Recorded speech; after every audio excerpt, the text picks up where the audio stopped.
अनोखी दवाई। काफी समय से दादी की तबीयत खराब थी। घर पर ही 2 नर्स उनकी देखभाल करती थीं।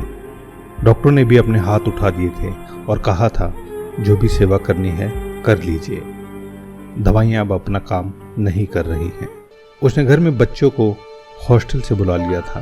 काम के कारण दोनों मियाँ बीवी काम पर चले जाते। दोनों बच्चे बार बार अपनी दादी को देखने जाते। दादी ने आंखें खोली तो बच्चे दादी से लिपट गए। दादी, पापा कहते हैं आप बहुत अच्छा खाना बनाती हैं। हमें हॉस्टल का खाना अच्छा नहीं लगता। क्या आप हमारे लिए खाना बनाओगी? नर्स ने बच्चों को डांटा और बाहर जाने को कहा। अचानक से दादी उठी और नर्स पर बरस पड़ी। आप जाओ यहाँ से। मेरे बच्चों को डांटने का हक किसने दिया है? खबरदार अगर बच्चों को डांटने की कोशिश की। कमाल करती हैं आप। आपके लिए तो हम बच्चों को मना कर रहे हैं। बार बार आते हैं आपको देखने और डिस्टर्ब करते हैं। आपको आराम भी नहीं करने देते। अरे इनको देखकर मेरी आंखों को और दिल को कितना आराम मिलता है तू क्या जाने। ऐसा करो, मुझे नहाना है, मुझे बाथरूम तक ले चलो। नर्स हैरान और अवाक थी। कल तक जो दवाइयाँ काम नहीं कर रही थी और आज ये इतना चेंज, सब समझ के बाहर था जैसे।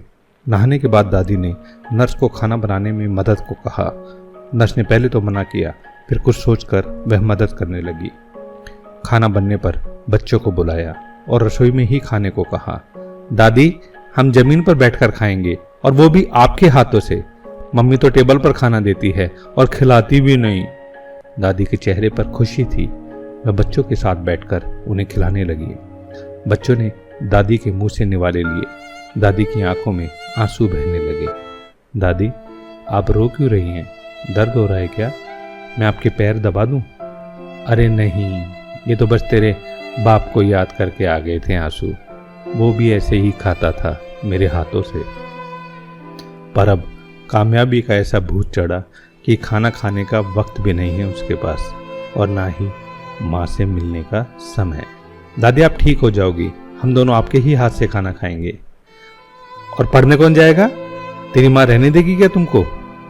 दादी, अब हम कभी नहीं जाएंगे, यहीं रहकर पढ़ेंगे। दादी ने बच्चों को सीने से लगा लिया। नर्स ने इस इलाज को कभी पढ़ा ही नहीं था जीवन में। अनोखी दवाई थी यह, अपनों का साथ हिल मिलकर रहने की। दादी ने नर्स से कहा, आज के डॉक्टर और नर्स क्या जाने कि भारत के लोग 100 साल तक निरोगी कैसे रहते थे। छोटा सा गांव, सुविधा कोई नहीं, हर घर में गाय, खेतों के काम, कुएं से पानी लाना, मसाले कूटना, अनाज दलना, दही बनाना, मक्खन निकालना, एक घर में कम से कम 20 से 25 लोगों का खाना बनाना, कपड़े धोना, कोई मिक्सी नहीं, ना ही वॉशिंग मशीन या कुकर।